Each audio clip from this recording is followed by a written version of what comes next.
Sejam muito bem-vindos, estamos começando mais uma edição de Oeste Sem Filtro, programa que vai ao ar de segunda a sexta-feira a partir das 5h45 da tarde.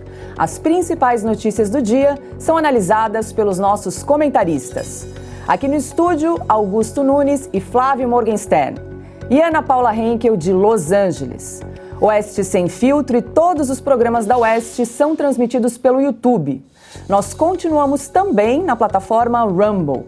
Oeste Sem Filtro ainda está na Rádio Estúdio 92.3 FM de Cascavel. Hoje é dia 24 de fevereiro de 2023. Confira os destaques desta sexta-feira. Jair Bolsonaro dá a entender que voltará a disputar a eleição presidencial. Hotéis e pousadas de São Sebastião vão acomodar parte dos desabrigados pela tragédia. E a nossa entrevista é sobre o tema da campanha da fraternidade e as críticas de que a CNBB segue os ideais da esquerda. Tem muito mais agora no Oeste Sem Filtro. E a edição 153 da Revista Oeste traz na capa uma reportagem de Edilson Salgueiro. Com o título A Tragédia Pronta, o texto mostra que ninguém soube prever a dimensão da catástrofe no litoral norte paulista. No último dia 18 de fevereiro, 630 mililitros de chuva caíram em São Sebastião. Isso significa que 630 litros de água, ou mais de 30 galões de 20 litros, foram despejados em cada metro quadrado de terra. A reportagem mostra ainda que o relevo da região, somado à incompetência da administração pública, torna a área propícia para a ocorrência de desastres naturais. E ainda de bônus, nessa mesma reportagem, tem uma entrevista com o climatologista Ricardo Felício para explicar por que choveu tanto nessa região. Quero dar as boas-vindas, boa noite, Augusto Nunes. Como não poderia deixar, né? Nós comentamos muito a respeito dessa tragédia ao longo da semana aqui no programa Oeste Sem Filtro. E a Revista Oeste, então, deu destaque à capa nesta semana. Boa noite, Paula, nossa chefe. Boa noite, Flávio Morgenstern. Meu amigo, boa noite, minha querida parceira Ana Paula Henkel. Boa noite a você que nos acompanha. Bom, nós comentamos já, basicamente todos os aspectos aí que envolvem essa tragédia, né? Tentamos responder algumas perguntas, fizemos várias perguntas que eu espero que sejam respondidas nos próximos meses, né? Nós podemos avisar desde já que no próximo verão vai chover, sim, como sempre, e muito. E teremos temporais devastadores, como sempre. Então é bom que o pessoal se prepare, né? Ou que as autoridades encarregadas de tratar desse problema, de prevenir esse tipo de tragédia, mostrem um pouco mais de competência, né, do que temos observado aqui no Brasil. E é mais um motivo, a reportagem está muito boa, é mais um motivo para você se tornar, se ainda não é, assinante da nossa Revista Oeste. A Revista Oeste vive de assinaturas. Vocês é que garantem os nossos programas, todos eles, e a liberdade com que comentamos todos os assuntos. E ao longo do programa, Augusto, a gente vai comentar outras matérias e artigos que foram publicados nesta edição da Revista Oeste. Para ler a reportagem completa do jornalista Edilson Salgueiro, é só acessar o site revistaoeste.com. Lembrando que esse texto é exclusivo para assinantes da Revista Oeste. Por isso, quero reforçar o convite aqui de Augusto Nunes para você conhecer um pouco mais do nosso trabalho e do nosso jornalismo independente. A Revista Oeste defende a liberdade e a democracia. Ao assinar a Revista Oeste, você também apoia todos os nossos programas em vídeo, além do nosso site, com conteúdo 24 horas. Lembrando também que a Oeste não aceita recursos públicos. Aqui não tem acordo com governo nenhum, nem com partido político. Por isso é o valor da sua assinatura que move o nosso jornalismo independente. Essa semana temos artigos de Flávio Gordon, o Biratã Iório, Gabriel de Arruda Castro, Brandon O'Neill, da revista britânica Spiked, além dos nossos colunistas fixos, J. Riguzo, Augusto Nunes, Ana Paula Henkel, Dagomir Marquesi, Bruno Meyer e muito mais. Então convido a você que ainda não é assinante da Revista Oeste, corre lá, revistaoeste.com/cine, ou então aponte a câmera do seu celular para esse QR Code que está aparecendo aqui do ladinho. É um passo a passo muito rápido, muito simples, para você também passar a fazer parte da nossa comunidade. E vamos agora ao primeiro assunto do dia. Durante um discurso ontem numa igreja evangélica em Orlando, Jair Bolsonaro comentou sua passagem pela presidência e deu a entender que pretende disputar o cargo novamente. Mas foi uma experiência que eu entendo como missão, e se ele assim entender, entendo também que essa missão não acabou ainda. O ex-presidente falou ainda sobre o ministério do governo Lula. Se vocês compararem os meus ministros com os que me antecederam e que estão no momento aí, a diferença é enorme. Enorme.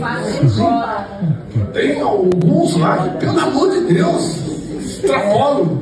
Eu ouvi uma ministra do esporte falando esses dias, assim, a Lula da Dilma. Entre outros ali, não tem como dar certo. Acho que ele tem acompanhado aqui o programa Oeste Sem Filtro, porque nós já mostramos aqui 2 vídeos que divulgam aí a ministra do Esporte, Ana Moser, em ação. Vale rever o último, em que ela tenta comentar a tragédia no litoral norte em entrevista à Globo News. Uma situação muito complicada, né? E realmente muitas das situações a gente ainda não tem nem muita ideia, né, do que está acontecendo, do que aconteceu e que, enfim, que as histórias vão aparecendo aí e as emergências vão aparecendo, né? Mas é um momento de, assim, numa região lindíssima, né? Um momento de uma comoção assim geral e que acho que afeta a vida de todo mundo e que acho que também é uma oportunidade de rever uma série de coisas e enfim, né, tentar construir um futuro melhor aí. No momento é a emergência e ao mesmo tempo, como disse hoje o presidente Lula, né, preparar o futuro, né, rapidamente preparar o futuro aí para construir uma realidade nova, né, uma realidade diferente, enfim, a partir dessa tragédia. Muito boa noite, Ana Paula Henkel. E aí, Jair Bolsonaro deixou aí as portas abertas para 2026. Boa noite, Paula, nossa chefe querida. Boa noite, Flávio. Muito boa noite, meu mestre, Augusto Nunes. E boa noite à nossa audiência maravilhosa. Olha, o presidente está certo, né? São os discípulos, as discípulas da Dilma nesse governo, mas que poderia ser né? Uma pasta apenas, falando bobagem, mas o presidente acertou mais uma vez. São todas as pastas. Primeiro, que saímos de 24, né, ministérios, se eu não me engano, para 37. Tudo bem, quem sabe, 37 ministérios, o Brasil está precisando, mas não é esse o caso. Nós sabemos muito bem que cabides de emprego, de moeda de troca, de moeda política foram criados exatamente para pendurar essas pessoas todas aí, mamando no petismo, movendo na nação brasileira há muitos anos. Se compararmos, né, a tecnicidade das pastas do governo do presidente Bolsonaro com esse, vai dar muita saudade. Quando ele fez aquele discurso ali passando, dizendo que as equipes, né, de transição já estavam se falando, que ele mencionou ali baixinho, mas o microfone pegou, eles vão sentir saudades da gente. E vão, e não é apenas pelo lado político, não, pelo lado das pastas técnicas, mas pelo lado das reformas, das ações que foram feitas, como o governo do presidente Jair Bolsonaro entregou o Brasil. Não custa falarmos aqui, lembrarmos a nossa audiência também, Paulo, que nós aqui na Oeste, nós temos uma edição que tem uma capa que fala exatamente dos feitos do governo do presidente Bolsonaro em números, não tem astrologia aqui não, que é uma capa que está escrito, vocês podem encontrar na internet, herança bendita. E essa é a grande diferença. Agora, uma outra diferença do presidente Bolsonaro para o Lula é que o governo do presidente Bolsonaro, como um todo, como uma ala política, uma ala ideológica nesse tabuleiro político do Brasil, ele tem um legado. Se por acaso os peões aí da política / judiciário, eles quiserem deixar o presidente Bolsonaro inelegível, o presidente Bolsonaro continua com uma força muito grande. Ele tem herdeiros, digamos, dessa força aí, pessoas dentro do Congresso, nos governos estaduais, que continuariam esse legado, essa aura na direita no Brasil. E o que o PT tem?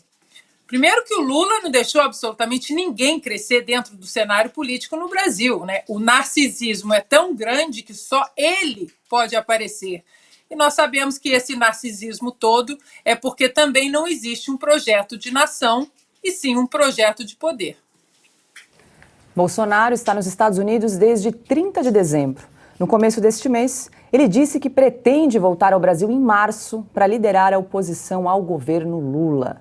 Quero dar as boas-vindas aqui a Flávio Morgan. Nós estivemos juntos ontem no Estúdio Oeste. Seja bem-vindo agora ao Sem Filtro, Flávio.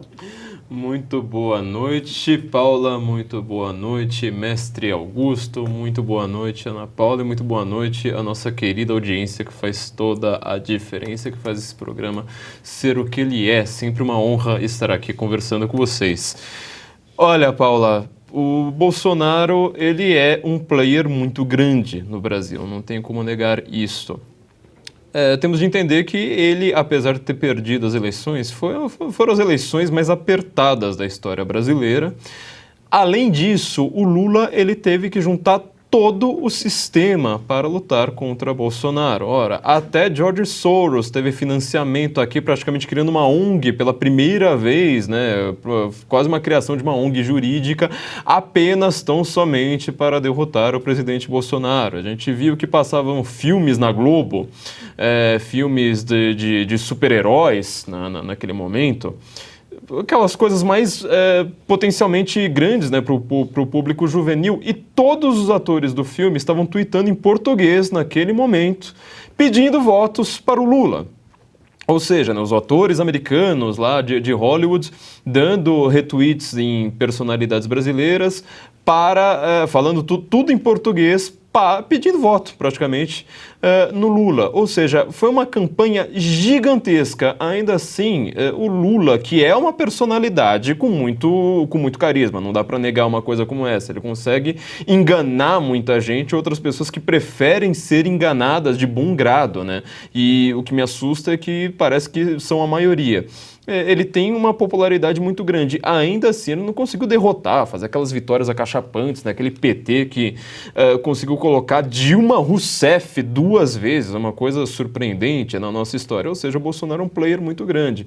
Agora, o que ele está fazendo ali nos Estados Unidos neste momento talvez não seja a coisa mais bem vista neste momento. Ou seja, o Rogério Marinho já falou que o que o Bolsonaro deveria fazer agora é um périplo pelo Brasil, e de região em região, mostrando que ele é a grande força de oposição ao Lula neste momento. Não se criou ainda nenhum outro nome. Aliás, queria até comentar o que a Ana falou, né, que ela disse que só o Lula aparece. Quer dizer, ele tenta destruir todo mundo que seja uma potencial, vamos dizer assim, concorrência a ele. Ora, eu concordo plenamente, porque o Lula ele realmente tem esse narcisismo muito grande, egóico, tudo gira ao redor dele, inclusive, sei lá, daqui a pouco ele vai estar lá falando que ele criou o Big Bang, se é que já não falou.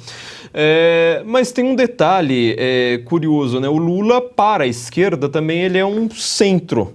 Ou seja, você tem que colocar tudo ao redor dele. Até o Alckmin foi parar ali, né, como vice do Lula. Tudo tem que ficar ao redor dele, porque a esquerda não tem nenhum outro nome. Quando o Lula foi eleito, a primeira vez que ele foi eleito, a ideia é que teria uma escadinha, né? Seria dois mandatos do Lula, depois 2 mandatos do Zé Dirceu, depois 2 mandatos do Genuíno, assim por diante. Todos eles foram caindo. Na época do Mensalão, assim por diante, não ficou ninguém. Tanto que ele teve que colocar a Dilma Rousseff, que era a única que, até aquele momento, não se descobriu que estava envolvida em corrupção. Ou seja, uma pessoa com um carisma ali de uma caixa de fósforos. Então, no final das contas, eu concordo plenamente com o que a Ana falou, né? Não é só pelo lado político. As pessoas vão sentir falta do Bolsonaro e logo, a gente ainda está em fevereiro, meio de fevereiro. Elas vão sentir falta do Bolsonaro ignorando o que ele diz no Twitter, ignorando o que ele falava no cercadinho, pensando pensando justamente nos cargos técnicos, ou seja, a gente quer alguém para gerir a economia decentemente, a gente quer alguém para limpar a máquina pública, a gente quer alguém para ser um ministro dos esportes que não gaste milhões para falar, precisamos pensar no futuro, isso aí nos comove, só que gastando mais ou menos uns 4 minutos ali para conseguir articular uma frase simples como essa. É disso que nós vamos sentir falta.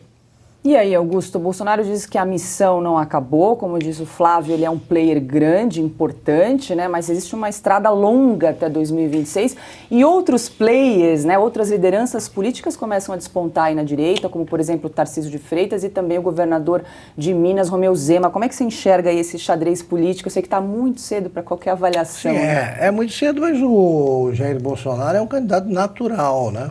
À eleição presidencial. Por se o Lula preso, foi candidato, né? Se cercou de tudo o que era contra o Bolsonaro, e não era pouca coisa, mas se ele foi o Bolsonaro, vai ser muito difícil impedir que o Bolsonaro seja candidato, levando a termo aí esse plano, que é evidente, né? Que está sendo executado e que pretende ali mais adiante, caçar os direitos políticos dele. Vai ser difícil, né? A mesma corte que absolveu o Lula condenar o Bolsonaro. Bom, o Lula tem ajudado o Bolsonaro já no começo do governo. Está adotando uma linha radicalizada que afasta vários dos aliados de ocasião que ele conseguiu. Ele que falou tanto em rachadinha, votou no governo número 1, da lista dos acusados de se envolver com rachadinhas na Assembleia do Rio de Janeiro, na mesma lista de constava o nome do Flávio Bolsonaro, lá atrás.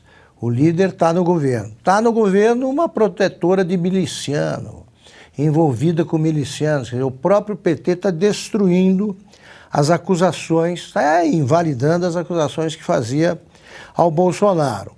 Mas ele teve mais de 58 milhões de votos. Isso digamos que haja pessoas descontentes com ele, pessoas que não votariam agora nele, isso tudo mesmo fazendo esses descontos, há um capital político extraordinário. Ele cresceu. Em números absolutos, a votação do Bolsonaro cresceu de 2018 para 2022. E se você levar em conta que o Lula fez alianças obscenas, é claro que o Bolsonaro individualmente tem mais votos do que o Lula. O resultado das eleições parlamentares foi favorável ao Bolsonaro. Ele venceu as eleições em todas as regiões do país que produzem, que não dependem do governo. O Lula ganhou no Nordeste, que é uma região ainda dependente do governo. Quanto à ausência de sucessores, nenhum populista, Flávio, deixa sucessor. Nenhum. Político populista, porque ele não tem uma ideia, não existe um programa de governo. O PT não tem nada disso, tem o Lula. Existe o lulismo. E são pessoas que seguem o Lula cegamente, né? Ele indica candidatos a vereador, governador, prefeito, e ninguém diz nada. Ele faz uma aliança com quem dizia que ele estava querendo voltar à cena do crime e ninguém diz nada, vão engolindo. Quando o Lula deixar a política, por qualquer caminho, um dia deixa, todos deixam. Ele não terá sucessor. No caso do Bolsonaro, ele já mostrou que tem possíveis sucessores desta eleição. Ele foi decisivo na eleição do Tarcísio, do Zema. Então ele tem senadores que podem despontar como candidatos. Havendo mais de um candidato, isso não é problema. O excesso de candidatos nunca foi problema em partido nenhum. O problema é a falta de. Quero ver quem vai enfrentá-lo. E vamos ver se rapidamente o Supremo recobra o juízo e procura não fazer com o Bolsonaro o contrário do que fez com o Lula. Paula. Sim, posso falar da... Desculpe, Ana, é com você mesmo. Eu queria saber como é que você reagiria se a nossa ministra do esporte, A Dilma Moser, a Ana Moser, fosse a sua técnica e dissesse uma coisa parecida que eu fiz umas anotações para ver o que eu diria, assim. Olha aqui, Ana, o jogo tá bonito, né? É bonito, mas é pena. As emergências vão surgindo, muita coisa a gente nem conhece direito e tal, e a situação tá complicada. Diante disso, que jogada você tentaria armar aí pro time? Olha, Augusto, eu não sei que jogada eu armaria, mas eu provavelmente, seguindo a linha da técnica, depois do jogo, a minha entrevista seria: o time vai seguir treinando e, se Deus quiser, a gente vai conseguir os 3 pontos. A próxima partida vamos trabalhar um pouco mais, por aí. Mas É o meu melhor, é isso aí. Eu falo do meu futuro. Hoje eu dei o meu melhor e é isso mesmo. Se Deus quiser, vai dar tudo certo na próxima partida e a vitória virá. É basicamente isso. É isso Mas aí. eu queria acrescentar um comentário para jogar de volta para você também, Augusto. Você que cobre política há tantos anos, você se lembra de uma aliança tão bizarra, para não falar outro nome, como essa que nós temos hoje entre Lula e Alckmin? Nenhuma. O que pode ser considerado mais parecido com isso pela amplitude, né, e diversidade dos que apoiaram foi a aliança que em 84 elegeu o Tancredo Neves no colégio eleitoral. Embora, né, tenha sido uma eleição indireta, a campanha foi como se o presidente tivesse de ser eleito pelo voto direto. Havia comícios, mobilizações e tal. Então, o Tancredo dizia que frequentemente a escolha do adversário era mais importante que a escolha de aliados. E ele, seguindo essa estratégia, ele fez todo o trabalho possível para que o adversário fosse Maluf, o Paulo Maluf. Havia 3 candidatos do governo do presidente Figueiredo já no desfecho no final do seu mandato. Mário Andreasa era chefiava uma ala, Aureliano Chaves e Maluf. Ele conseguiu atrair ele fez o seguinte acordo: se o Maluf ganhasse a convenção, fosse o vitorioso na convenção do PDS, que era o partido dele, que era o substituto da Arena, se eu não me engano, agora os outros 2 o apoiariam, né? E ele próprio poderia apoiar um deles, já que todos defendiam a redemocratização. Só que o Tancredo sabia que o Maluf ia ganhar aquela eleição. O Maluf fez o diabo, para dizer o mínimo, para ganhar a convenção. Então, quando o Maluf se lançou candidato, o Tancredo disse uma frase profética. Ele falou: agora ele vai enfrentar um profissional. E o Tancredo conseguiu uma maioria estrondosa no colégio eleitoral. E o que unia essa frente ampla? Primeiro, o desejo de redemocratizar o país. Segundo, a aversão ao Paulo Maluf, por tudo que o Maluf tinha feito ou deixado de fazer, principalmente pelo que fez. O Maluf gerou o verbo malufar, que era sinônimo de roubar, vamos falar coisa aqui como foi. Então ele aproveitou tudo isso e, como dizia o Tancredo, o acordo se faz em torno de princípios que devem ser obedecidos. E havia princípios. Vamos acabar com a corrupção e vamos restabelecer a democracia com a volta do voto direto. Tudo isso. Então foi completamente diferente do que houve agora. Agora foi uma aliança gerada pelo oportunismo, pela ignorância, né, pela aversão sem sentido, em tantos casos, ao Bolsonaro, a quem atribuíam crimes futuros. Ele vai fazer isso, vai fazer aquilo. Então, nunca vi uma aliança tão indecente, né? Estou procurando palavras leves, como essa aqui. Essa foi uma aliança amoral, a que apoiou o Lula.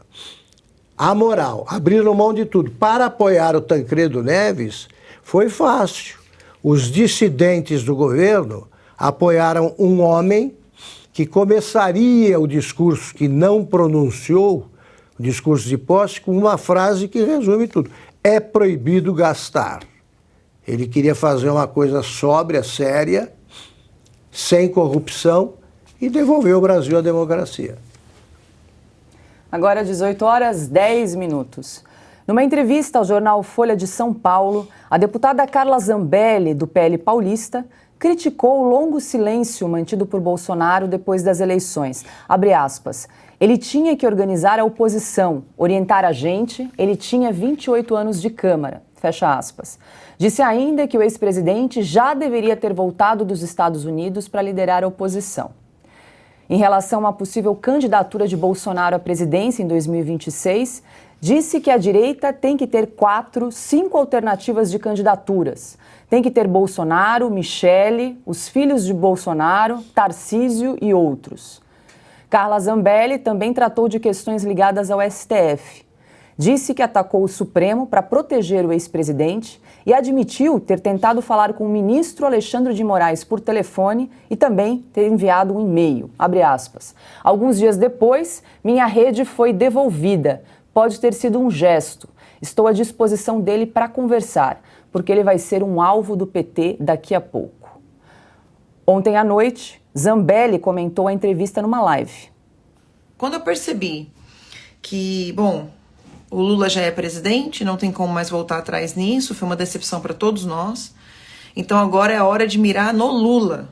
E aí o que eu disse? Eu trabalhei durante os 4 anos da minha legislatura para defender o Bolsonaro. Todo mundo que atacava o Bolsonaro virava meu alvo. Todo mundo que ia atrás do Bolsonaro eu criticava. Todas as vezes que o Bolsonaro era criticado, eu ajudava. Então, primeiro, obviamente não houve acordo nenhum entre mim e o STF ou o Alexandre de Moraes ou Gilmar Mendes. A sensação aqui de alguns deputados é que se ele estivesse perto de nós, a gente teria mais chance de oposição. Só isso. Isso não é criticar, gente, isso é louvar. Eu louvei o presidente Bolsonaro, eu disse que se ele estivesse aqui, a gente estaria melhor. E eu digo em seguida que, infelizmente, eu acho que ele vai ser preso se ele voltar, então não adianta. Agora, mesmo de lá, eu até peço para o presidente, entre em contato com a gente, nos dê uma orientação. O ex-presidente Jair Bolsonaro afirmou à CNN que não leu a entrevista de Zambelli e nem vai ler. E aí, Flávio, a Carla sempre foi considerada uma fiel escudeira, né, de Jair Bolsonaro durante os últimos 4 anos. Será que a relação aí está estremecida mesmo? Primeiro, eu só vou comentar uma frase do Augusto, né, que o Augusto falou que quando ninguém diz, né, sobre a frase a frase do Alckmin, agora vice do Lula, né, sobre ele voltar à cena do crime. Só vamos lembrar que quando a gente tentava dizer, isso era censurado, né, veja bem, não pode, onde já se viu uma coisa como essa. Sobre a Carla Zambelli e toda esta parece que tem uma grande tensão agora, principalmente aqui em São Paulo, né, Carla Zambelli, Tarcísio também com uns elogios aí que ele fez ao Lula nesta semana por conta dos deslizamentos ali no litoral norte. Eu acho que tem uma falha de comunicação muito grave que eu já tinha apontado lá no comecinho do governo Bolsonaro. Todo mundo costuma dizer que o governo Bolsonaro em si não era bom em comunicação. Eu acho, na verdade, meio que o contrário. O problema maior é a comunicação interna. Quer dizer, dá a impressão que quando você tem alguma coisa a dizer, era o Mourão, era a Carla Zambelli. A Carla Zambelli, na verdade, é só agora, né? Mas, assim, os deputados que não tinham ali um núcleo ideológico comum, não comungavam de uma crença, de um projeto de nação, uma coisa mais coletiva, Eles, ao invés de conversarem entre si, eles iam para a mídia. Eles iam lá querer aparecer mais, ver quem é que, sabe, consegue mobilizar mais jornalistas, aparece lá na grande mídia, na grande velha mídia que eles tanto criticavam. Estavam lá o tempo todo fazendo declarações. E essas declarações, obviamente, que elas vão ter um tom completamente diferente do que você pegar o telefone e falar assim: ô senhor fulano, eu acho isso do que você acabou de fazer. Ô senhor cicrano, você não acha que a gente deveria fazer daquela outra forma? Não, vai ser uma manchete. 99,999% das pessoas só vão ler a manchete. O jornalista que faz isso, ele sabe disso muito bem, ele vai se aproveitar.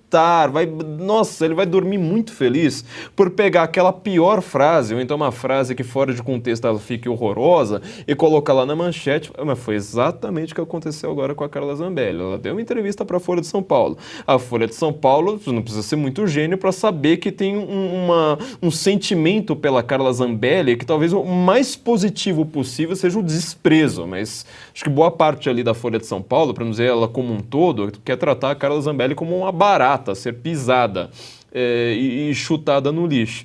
E pegaram, né, essa entrevista e falaram: Carla Zambelli está criticando o Bolsonaro. Fica aquela tensão, sabe? Que muito disso aí é artificial. A gente está discutindo uma artificialidade. Como a própria Carla está falando aí nessa live, né? Ela estava lá querendo dizer que não sei mais o que. Olha, quando você tem que ficar explicando o que você quis dizer, vou ser bem honesto aqui, eu gosto da Carla Zambelli. Isso foi um erro. Você se comunicou por um meio que ele não é o adequado. Não dá para você tentar passar um recado para o Bolsonaro através da Folha de São Paulo. Isso é um erro muito grave. Seria muito mais adequado tentar se comunicar internamente. Então, para mim, o grande problema da comunicação do governo Bolsonaro não era: olha, nós temos aqui um projeto, nós queremos explicar o que é o novo governo conservador de direita, com proposta liberal, com os tecnocratas perdidos. Não, isso era um problema secundário. O problema principal era uma comunicação interna. Monta um grupo de zap, bota todo mundo ali para brigar, e depois, na hora de falar com a imprensa, principalmente essa imprensa que só quer te manipular, chega lá com o discurso prontinho, entendeu? Pega lá um press release, fala assim: olha, nós aqui chegamos à conclusão de que, apesar de nossas divergências, etc, etc. Eu nunca vi o PT fazendo isso, eu nunca vi o PT pra, sei lá, Gleisi Hoffmann quer falar alguma coisa da Janja. Vamos lá na Folha de São Paulo, vamos lá no Estadão, vamos lá não sei mais onde. Se vocês criticam tanto esses meios dizendo que eles manipulam as palavras de vocês, não vão até esses meios para serem manipulados. E aí, Ana, como é que você interpreta essa entrevista que a Carla Zambelli concedeu aí à Folha? Esse é exatamente o ponto que eu ia falar também, que o Flávio trouxe. Mas para que da entrevista para a Folha de São Paulo, que todos nós sabemos é um dos veículos aí que eles não apenas fizeram oposição ao presidente Jair Bolsonaro, mas eles distorceram, eles mentiram, eles empurraram narrativas e falácias. E para que falar com a Folha de São Paulo? Para que falar com a Folha de São Paulo? Nós sabemos muito bem que tipo de jornalista hoje está ali naquele veículo, né? Falaram tantas injustiças, empurraram tantas mentiras durante 4 anos, né? Em vários setores ali do jornal, né? A economia melhora, mas eles eram os campeões do todavia, né? A inflação cai, mas diz leitor, governo é um fracasso, diz leitor. Pelo amor de Deus, né? Acho que foi o Flávio foi no ponto. Para que falar com a Folha de São Paulo? Não tem nada que falar com vocês. Hoje em dia, as redes sociais estão aí para isso. A Carla Zambelli está com as redes sociais, com as suas plataformas de volta, abertas.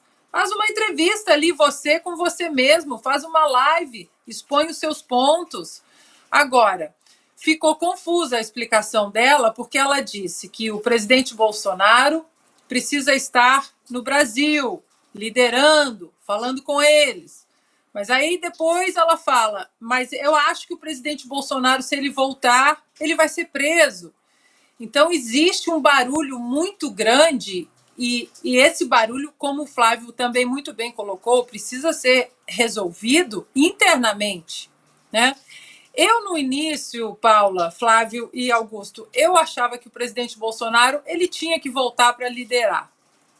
No entanto, eu acho que se ele voltar agora, o governo Lula é um desastre total. 2 meses de governo e é só falha, é só erro, é só bate-cabeça entre eles, com a economia, com o Congresso, só falam bobagem, só mostram que vão levar o Brasil para um lugar nada republicano, nada feliz.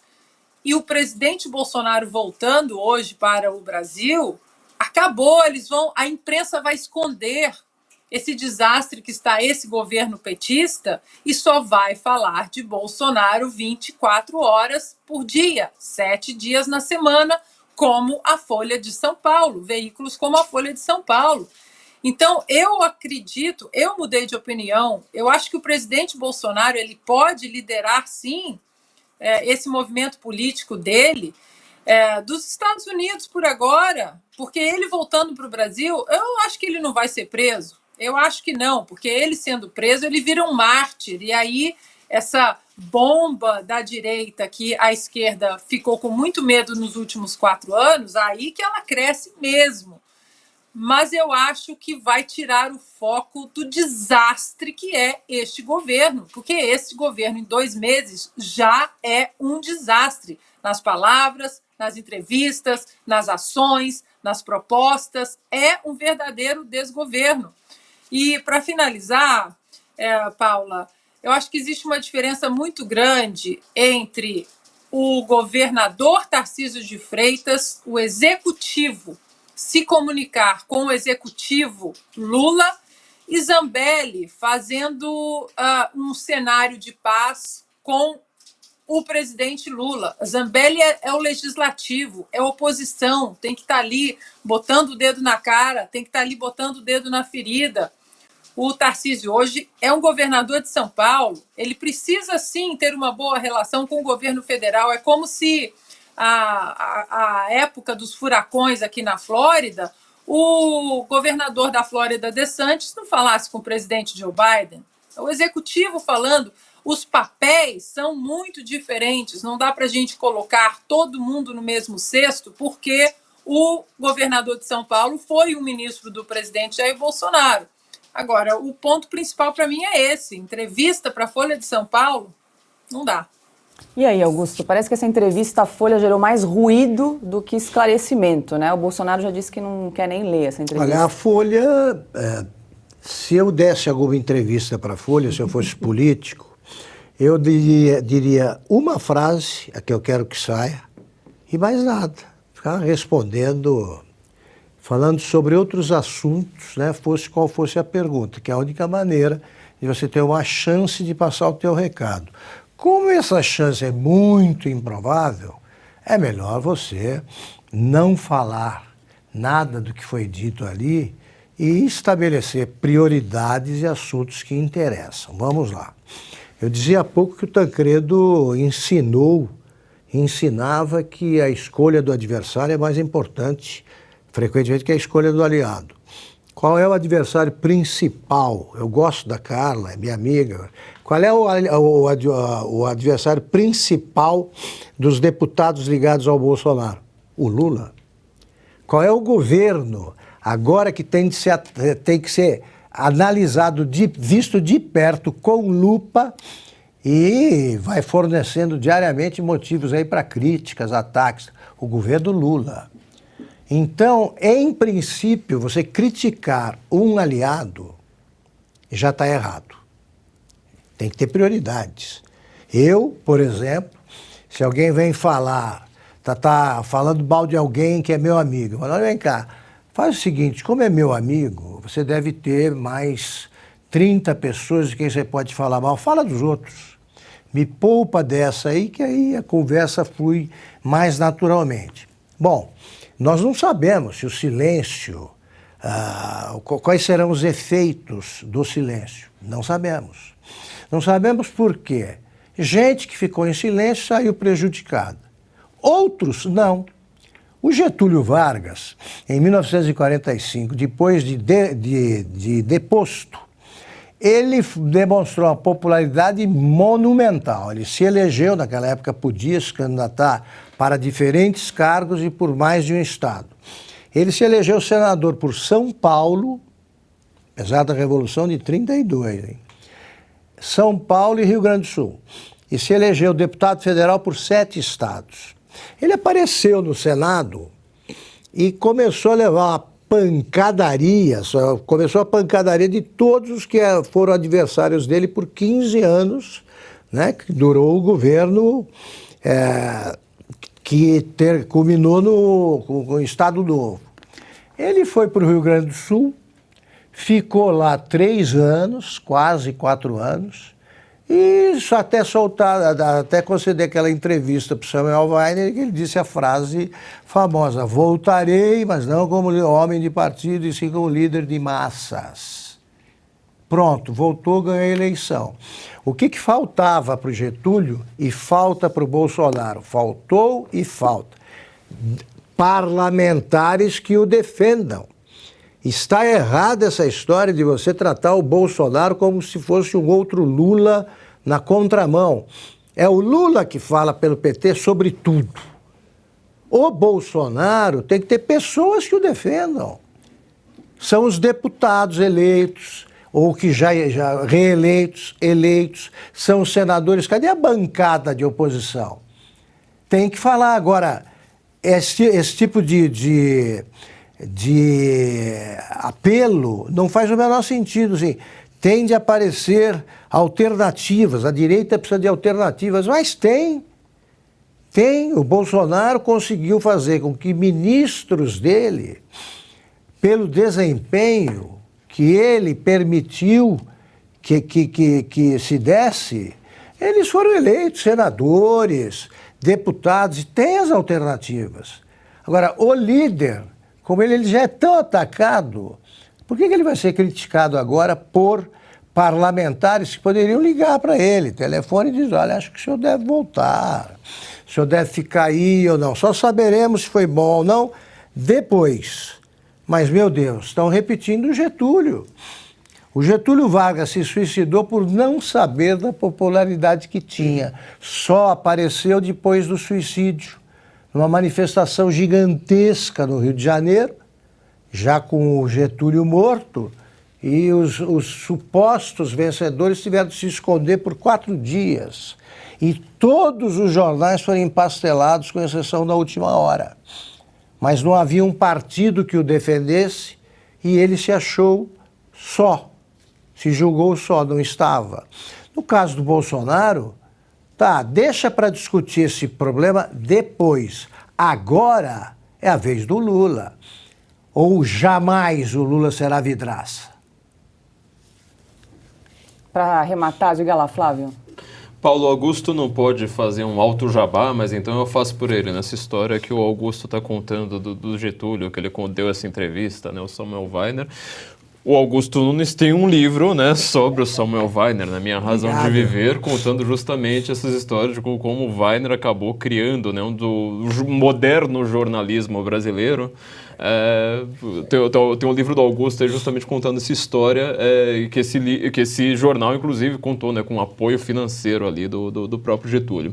Eu vou dar um exemplo muito simples do que seria dos problemas de você tentar lidar com jornalistas que odeiam você e que sabem que precisam de cliques.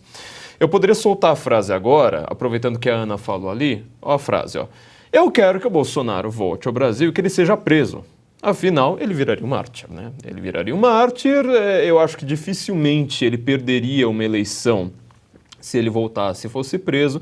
Eu acho que ele voltaria, inclusive, com bala na agulha, com o poder que ele demonstrou, que ele acabou não demonstrando ter, para enfrentar os inimigos dele, derrubar todos um a um. Se eu falo essa frase para a Folha de São Paulo, vai sair lá: Flávio quer que prendam Bolsonaro. Aí depois eu tenho... Quantas lives, sabe? Quanto que eu vou ter que gastar de saliva para um público que depois não vai perceber, não vai acompanhar essas minhas réplicas e tréplicas completamente à toa. Entendeu? Então isso é uma falha de comunicação interna muito grande. Agora, tem alguns pontos que eu queria... coisa rápida daquilo que a Carla falou.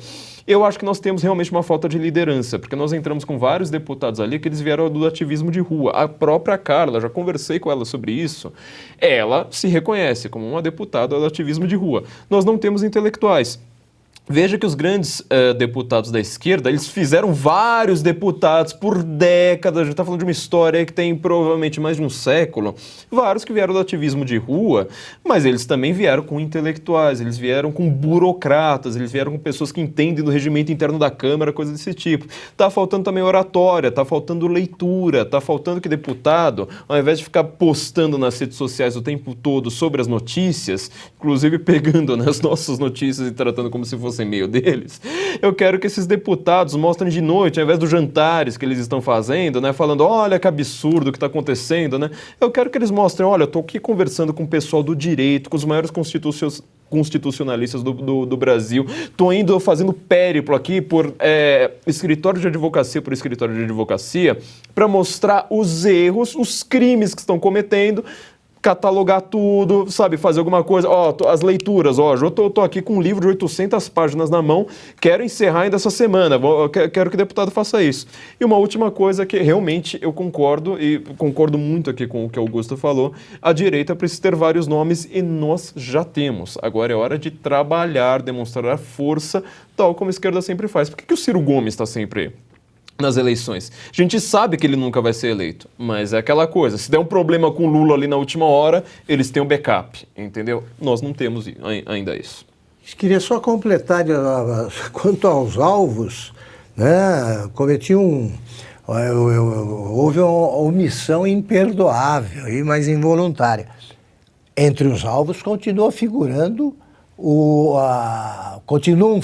as decisões do STF. Tem uma bandeira implorando por ser hasteada, que é a libertação imediata das centenas de inocentes presos em Brasília. Cadê a bancada de oposição para falar disso? Então não é hora de você de se propor algum tipo de trégua que o Supremo não está pronto para aceitar. O Supremo tem de reconhecer os próprios erros e voltar atrás. E é preciso que isso seja lembrado pelos deputados e senadores, sim. É preciso fazer isso imediatamente. O ano parlamentar já começou.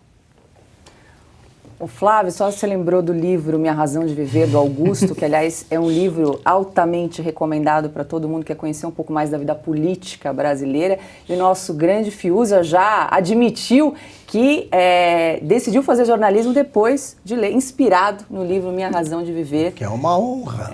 Exatamente. Ele confessou num programa de entrevista com o Augusto, né, Augusto? Isso.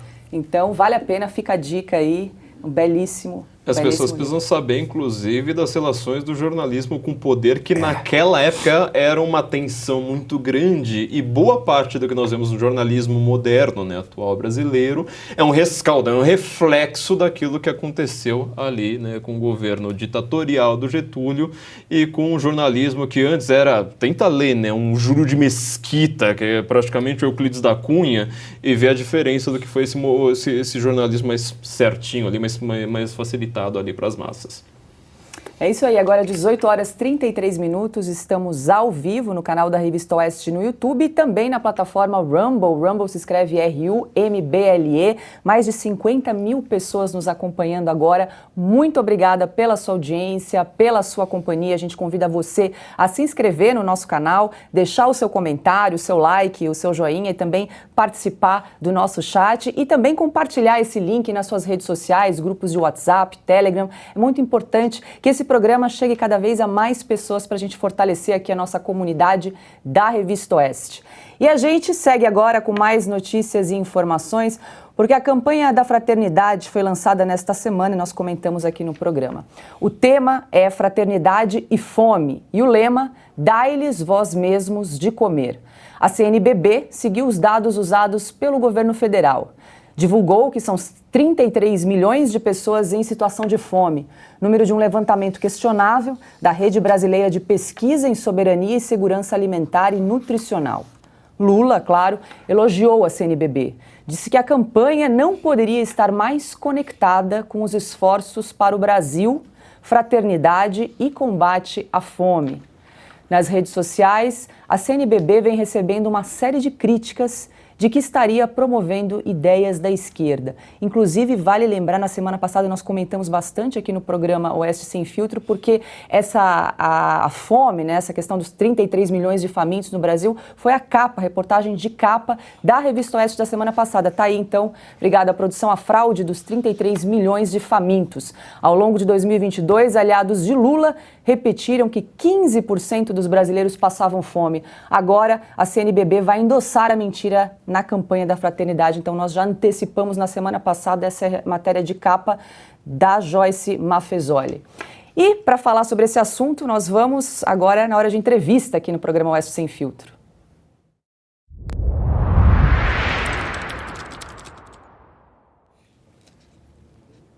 Nós vamos conversar agora com Bernardo Kister, ele que é professor e diretor de opinião do jornal Brasil Sem Medo. Boa noite, Bernardo, o senhor me ouve bem? Boa noite, ouço sim, ouço muito bem. Boa noite a todos, é um prazer imenso estar aqui.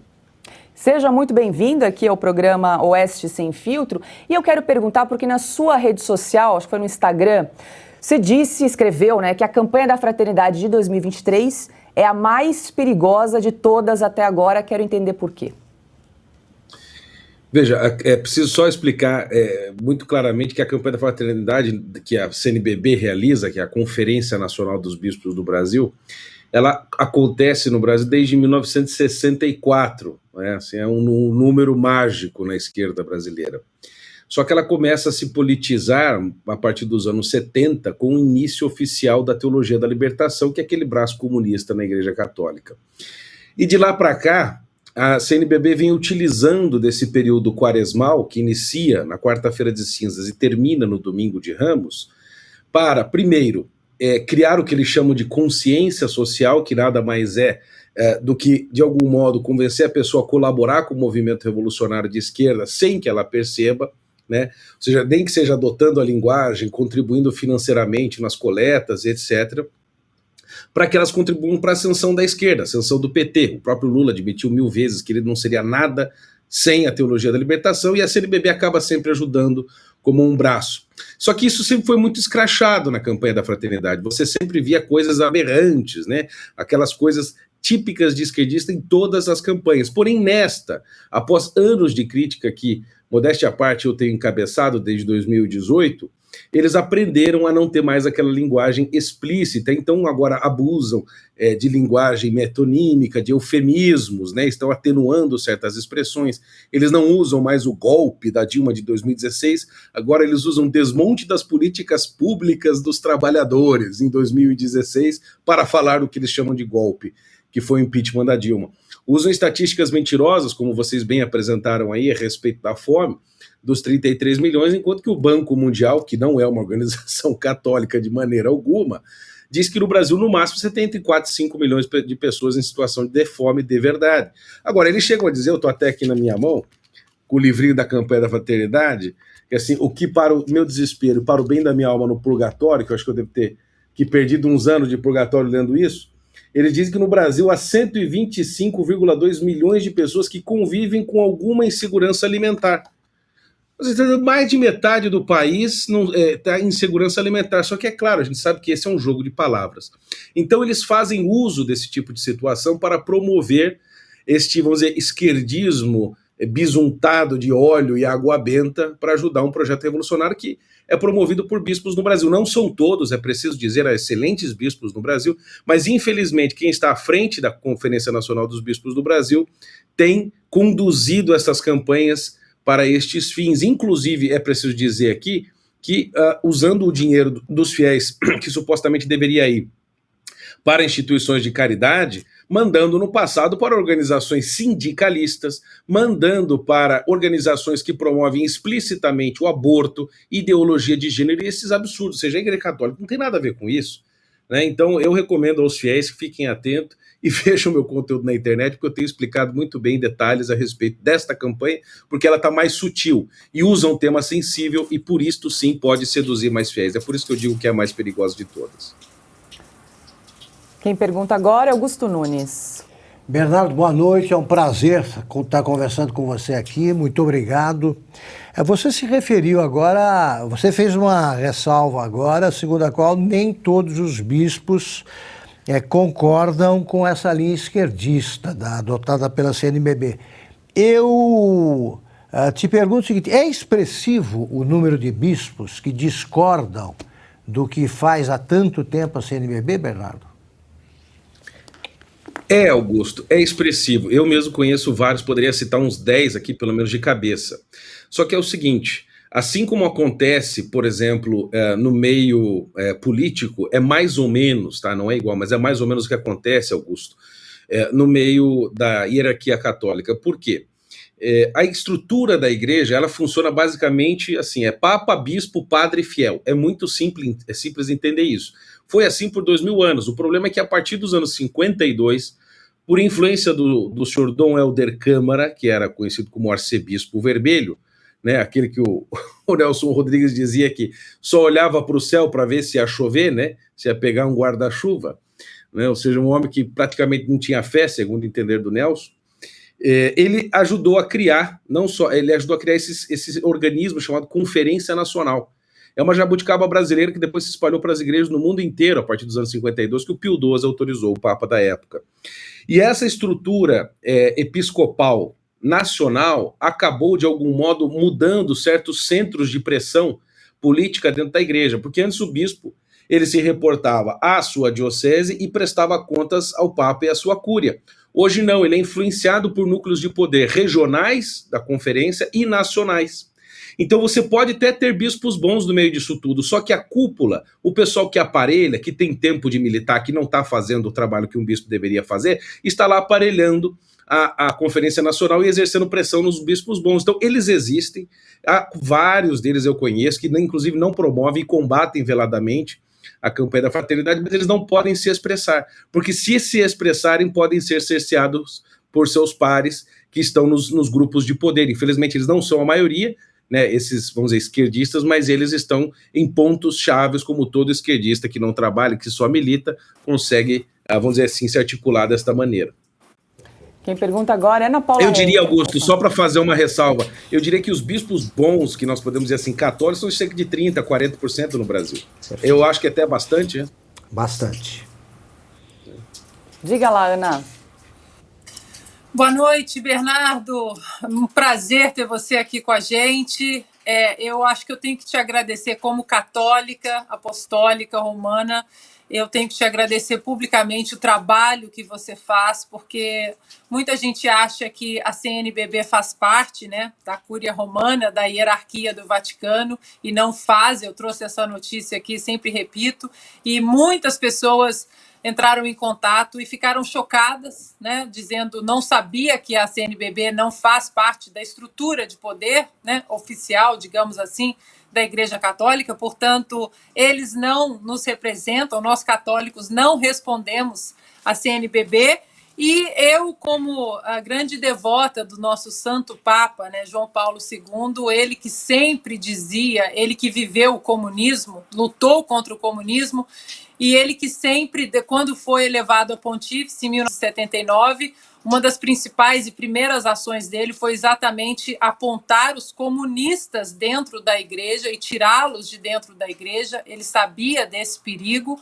Então, eu quero te agradecer por honrar o legado do nosso Santo Papa, João Paulo II, e eu queria pedir para você explicar um pouco para a nossa audiência o que é essa nefasta teologia da libertação que hoje, infelizmente, toma grande parte da nossa querida igreja no Brasil. Primeiro, obrigado, Ana, pelas palavras e pelos elogios, né? Este é um assunto que eu tenho me dedicado há já quase uma década, né, estudando afinco este assunto, né, já colecionando uma vasta biblioteca, sobre isso, publiquei, ajudei a produzir, né, e criar o roteiro de um documentário que hoje já tem mais de 1.600.000 visualizações no YouTube, sobre teologia da libertação, chamado Eles Estão no Meio de Nós. É um documentário de 2h20 a respeito deste tema. Só que é um documentário de 2h20, mas nós temos 40 horas de material coletado. Então apenas o documentário é a ponta do iceberg, há muitas outras coisas que poderiam ter sido ditas, que infelizmente por uma questão de tempo não foi possível. Então é um assunto que tem muito a ser dito. Eu estou pretendo lançar, na verdade, nesse semestre ainda um livro sobre isso, de cerca de 500 a 600 páginas, na minha expectativa, e já lancei, inclusive, uma plataforma de curso online sobre a teologia da libertação, que chama-se O Bom Combate. Ou seja, eu estou o tempo inteiro preocupado com este assunto, porque eu sei que a Igreja Católica, ela é a principal liga social no Brasil desde a sua fundação. E você pode ver que a Igreja Católica é sempre, a sua decadência antecipa, de algum modo, a decadência social brasileira. Né? E não foi diferente, ela começa a sua decadência no final da década de 50 e 60, e dali a sociedade brasileira vai uma ladeira abaixo. E a teologia da libertação é a grande ponta de lança, Ana, que os comunistas conseguiram descobrir. Comunistas não posso dizer que são apenas de fora da igreja, mas também católicos de fato, como o próprio Dom Helder Câmara, que, sei lá, nos anos 30 ele era integralista com Plínio Salgado, né? Ou seja, apoiava o Mussolini, né? Imagina, Dom Helder Câmara. O Alceu Amoroso Lima, o doutor Alceu, também era integralista nos anos 30 e 40, e depois também debandou para o esquerdismo. Você tinha o Plínio de Arruda Sampaio, que fundou o PT e depois fundou o PSOL, também era da integralista nos anos 30, depois virou da esquerda católica, que era discípulo de um padre belga com ideias revolucionárias, o padre Joseph Lebré, como está bem registrado naquele livro do nosso saudoso Gustavo Corsão, O Século do Nada, o livro. E a teologia da libertação, o Fidel Castro dizia que ela era mais importante para a revolução na América Latina do que o próprio marxismo. Por quê? Todos nós sabemos que a Igreja Católica sempre foi o antivírus contra qualquer intenção totalitária e revolucionária. Sempre foi. Todos os impérios do mundo ruíram, a águia do Império Romano, né? O urso russo foi embora, o Gengis Khan, todo mundo caiu. Só ficou a igreja, sempre assim. Era sempre o primeiro sinal de resistência e aquela que sobra. E não foi diferente. Na Igreja Católica eles descobriram, nós não podemos tentar destruir a igreja, isso é impossível, isso não deu certo em 2000 anos. Vamos tentar ir através dela, usar a igreja para este processo.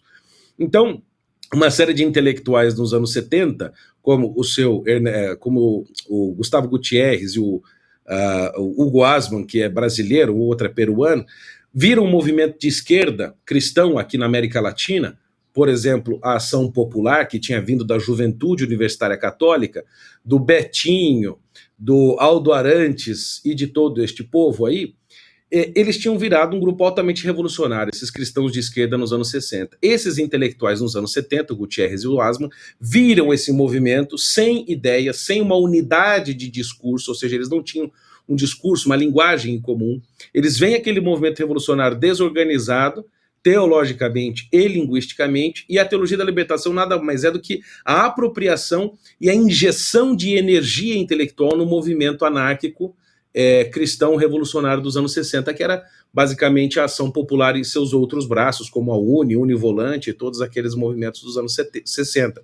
Então a teologia da libertação ela é uma apropriação desse movimento, que dá uma energia discursiva para eles, dá uma energia teológica, cria uma força e depois, obviamente, vai se apropriando desse movimento, como depois aconteceu nos anos 70, nos anos 70 e 80 com os movimentos de comunidade eclesial, MST, e depois com o movimento sindical que deu na fundação do PT. Praticamente toda a base do PT, que você vai ver na fundação dele, daquelas 100 e poucas pessoas que estavam lá no Colégio Sion, em São Paulo, na fundação do PT, a maioria era toda da esquerda católica. Então a teologia da libertação é, vamos dizer assim, uma arma fundamental, e que ela não precisa apenas se apoiar, Ana, no discurso a pobres e ricos, oprimidos e opressores.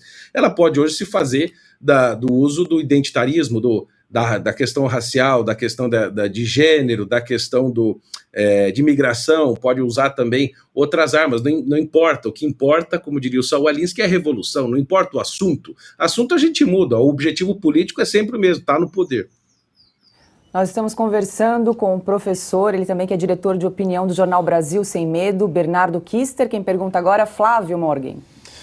Bernardo, uma honra e um prazer estar aqui conversando com você. Eu tentei te chamar para o Estúdio Oeste justamente na semana passada, quando a gente estava com essa capa, né, dessa reportagem maravilhosa e imprescindível da Joyce. Inclusive, você aí acabou de comentar neste livrinho aí da campanha da fraternidade que deve ter te rendido aí umas horas a menos de purgatório. Eu acho que eu também preciso ler para ver se eu consigo escapar um pouco aí de um pouquinho de purgatório a menos na minha eternidade.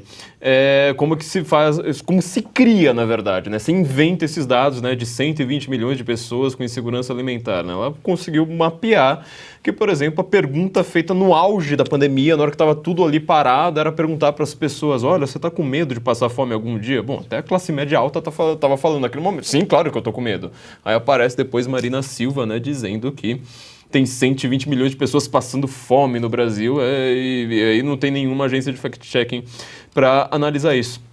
Bom, nas campanhas da fraternidade, lembrando mais uma vez, a CNBB não é um órgão da igreja, como pontuou a Ana aí muito bem, né? Você está explicando bem essa história dessas comunidades.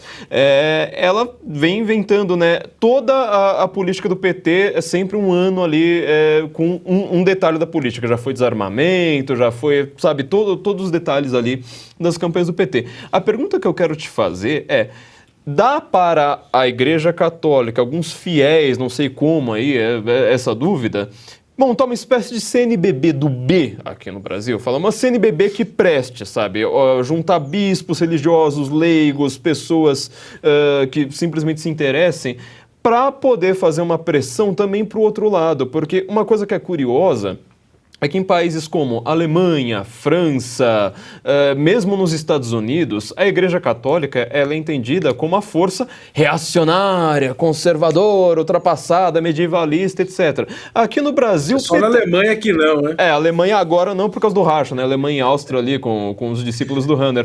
Mas quando você olha, por exemplo, para o Brasil, você olha para a bancada evangélica, que é sempre o alvo do PT e da esquerda, enquanto que o PT e todos os seus satélites, eles são, boa parte deles vieram, né, dessa onda católica. Você vê, por exemplo, Randolfo Rodrigues, né, com o Anel de Tucum, lá da Teologia da Libertação, PSDB daqui de São Paulo, fortíssimo, né, fortissimamente ligado à Teologia da Libertação, se não me engano, até a família Covas era ligado a isso. Dá para montar uma CNBB do B?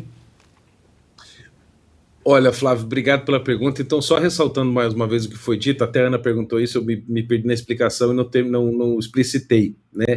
É importante dizer que as conferências nacionais, não importa qual país seja, Estados Unidos, na Itália tem a CHEI, né? Essas conferências que os bispos têm nada mais é do que na intenção original de Pio XII, que é um venerável de um homem, ele dizia que ela era apenas um meio de organização para facilitar as ações dos bispos, apenas isso, mas hoje virou um sindicato, mas isso não faz parte do organismo essencial da Igreja Católica. A Igreja Católica é papa, é bispo, é padre e é fiel. A conferência deveria ser um facilitador, hoje virou um sindicato, que é o que eu chamo de CNBB do B, né? Você até usou outro nome, mas eu acho, Flávio, que não dá para criar, aliás, não é profícuo criar um outro organismo paralelo. O que eu acredito muito mesmo é na resistência e na ação local. Isso, para mim, faz toda a diferença. Por quê? Por mais que a CNBB, né, e os seus, vamos dizer assim, ali o núcleo da coisa, né, que é praticamente todo ele revolucionário, tome certas decisões, e isso, de algum modo, implique na necessidade de decisões dos outros bispos, né, eles fazem algum acordo, alguma nota, etc., a maioria vence, o bispo local, ele vai ter que sentir 24 horas por dia o cheiro e a pressão dos seus fiéis, não lá de cima. Lá de cima ele presta conta, vai lá, tem que ir lá uma vez, 2 vezes por ano, mas com o seu povo ele está nas missas, ele está na cúria, ele está nas crismas do povo, ele está na questão julgando nulidades de casamento, questões, etc., está o tempo inteiro convivendo com o povo. Ou seja, eu acredito que se as pessoas da diocese tiverem um movimento organizado, sadio, inteligente, e bem informado para fazer as ações locais de resistência e ação contra atitudes que põem em risco a fé das pessoas e até a própria integridade do município ou do país, promovendo esse tipo de agenda, nós teríamos eu acho que bons resultados, porque eu vejo isso na minha diocese. Na minha diocese aqui tem um movimento maravilhoso que toda vez que o bispo tenta sair da casinha, o pessoal aqui controla ele, ele não tem chance dele fazer besteira aqui dentro, porque as pessoas se organizaram muito bem. Né? Toda vez que ele tenta mover um padre, mandar um padre embora importante, um velhinho, etc., para morrer no asilo sozinho, o povo aqui se organiza, faz carreata, pega carro de som, leva lá na frente da cúria do bispo, reza o terço, faz outdoor, tire o PT do altar. Já fizeram isso aqui, botaram um outdoor imenso por toda a cidade com a imagem da catedral, escrito tire o PT do altar. Eu achei isso maravilhoso. Então, esse tipo de ação local é o que realmente funciona, Flávio. Porque se você tentar criar a CNBB do B, puta, o trabalho que vai dar para reunir todo mundo no Brasil. Então, se as pessoas do Iapoque ao Chuí resolverem fazer uma ação local, vai ser muito mais profícuo, mais fácil, que as pessoas se conhecem, do que bolar uma centralização. Eu acredito que o processo de descentralização é muito saudável, uma espécie de municipalização da ação católica seria muito bom, né? Por isso, por exemplo, isso é uma das coisas que eu ensino lá no meu curso, né? Eu vou tratar, inclusive, especificamente, posso fazer um jabá aqui, Flávio, ou não? Claro. Tá liberado. Mas vocês não vão me negar agora que eu pedi também, né? Jabá tá proibido. No dia 6, agora eu vou dar um aulão gratuito e aberto, que não vai ficar gravado, tá? No dia 6 de março, às 20 horas, no YouTube, aberto para quem quiser assistir. Então, se você quiser se cadastrar para receber lá o link, entra no obomcombate.com. É só lá, clica lá, você participa dos grupos de WhatsApp, para a gente ter essa aula aberta e gratuita sobre a teologia da libertação na campanha da fraternidade. E, especificamente, eu bolei um plano de ação para você fazer na sua diocese nesse modelo local. Porque é nisso que eu acredito, porque é isso que eu vejo, Morgan, acontecendo. Por exemplo, você tinha um caso do bispo de Limeira, aqui no Brasil, Dom Wilson, que ele foi acusado, não estou dizendo que fez, tá? Mas ele foi acusado de vender paróquias para os padres. Então, a acusação que pesava sobre ele é de que um padre queria mudar para uma paróquia melhor, o bispo cobrava dinheiro por fora, tipo, a paróquia boa, 15 mil, a paróquia melhorzinha, tal, 20 mil. E diz que ele estava cobertando problemas morais dos padres e outras coisas. O que os fiéis fizeram? Como ninguém no Vaticano tomava nenhuma providência, o pessoal começou a fazer protesto na frente da catedral, com cartazes, com coisas, não sei o quê. O negócio funcionou, a pressão foi tão grande que o bispo renunciou. Eu acredito muito mais nisso do que criar uma CNBB do B. Conversamos com Bernardo Kisser, ele que é professor e diretor de opinião do jornal Brasil Sem Medo. Bernardo, muito obrigada pela sua participação aqui no programa Oeste Sem Filtro e até uma próxima. Obrigado, eu que agradeço a todos aí, um excelente programa, parabéns pela iniciativa, aí fiquem bem e vivam bem uma quaresma sem a campanha da fraternidade. Agora, 18 horas e 57 minutos, a gente segue com mais informações aqui no programa Oeste Sem Filtro. O mês nem terminou e os alertas de desmatamento na Amazônia Legal já bateram recorde para fevereiro. Os dados, divulgados hoje pelo Instituto de Pesquisas Espaciais, o INPE, mostram que 209 quilômetros quadrados foram desmatados até o dia 17 de fevereiro, a maior marca para o mês em toda a série histórica iniciada em 2015. A Amazônia Legal, que é bem maior do que a floresta, corresponde a 59% do território brasileiro. Abrange Acre, Amapá, Amazonas, Mato Grosso, Pará, Rondônia, Roraima, Tocantins e parte do Maranhão. O governo Lula ainda não se pronunciou sobre os números. Ana, Lula sempre foi um crítico aí ferrenho, né, da política ambiental do governo de Jair Bolsonaro. Fevereiro ainda nem acabou, já temos recorde de desmatamento. Não, mas isso aí é fake news, trazer dados aí não pode. E cadê a imprensa, né? Cadê a Folha de São Paulo para mostrar isso? E não empurrar aí falsos números, narrativas sobre a Amazônia, sobre os desmandos desse desgoverno. Cadê os fact-checkers, né? As agências de checagem? Cadê o Emmanuel Macron, a Greta? Aliás, Paula, como um todo, estão todos em silêncio. Nós estamos aqui todos os dias, já há mais de 2 semanas nos Estados Unidos, acompanhando um dos maiores desastres ecológicos da história dos Estados Unidos, que foi aquele descarrilhamento de trens, liberando trens que incendiaram em Ohio, aqui um dos estados americanos, liberando muitos agentes químicos, né, tóxicos, não apenas no ar, mas também no solo, nas águas, e ninguém fala nada. Cadê a dona Marina Silva, que falava tanto dos desastres ambientais do mundo todo na época do presidente Bolsonaro, e agora não fala sequer, né, da Amazônia, desses números que estamos trazendo? Vai falar de Ohio? Não vai falar, né? Greta, Leonardo DiCaprio, como o Flávio muito bem estava dizendo, os hollywoodianos todos que tuitaram durante a eleição presidencial em português, apoiando Lula. Cadê essa gente falando da Amazônia? Eles não vão falar agora do pulmão do mundo? Né? Contém ironia, porque aqui nós sabemos que a Amazônia não é o pulmão do mundo. Os pulmões do mundo são os oceanos, mas eles empurraram essa narrativa. O planeta vai ficar sem respirar, estão matando os pulmões do mundo, a Amazônia. E o Emmanuel Macron, essa gente sumiu. É por isso que aí eu quero voltar um pouquinho ao outro assunto sobre o presidente Bolsonaro, voltar ou não dos Estados Unidos. Ele voltando dos Estados Unidos, sabe o que vão falar? Da Amazônia falsa do presidente Bolsonaro. E não desses números aí, desse atual desgoverno. E aí, Augusto? Os jornais, eu li com certeza num dos jornais aqui de São Paulo, da imprensa velha, um deles deu que tinha caído o desmatamento, o índice de desmatamento. Tem algum problema aí diante da verdade que estamos vendo, mas eles já têm ali a coisa pronta. Com o sumiço das agências de checagem, né, ninguém prende ninguém por causa desse tipo de fake news, eles vão dizer que a culpa é do Bolsonaro, a herança perversa. É a herança perversa. Quer dizer, o Bolsonaro desmatou tanto, é uma ironia também, convém avisar.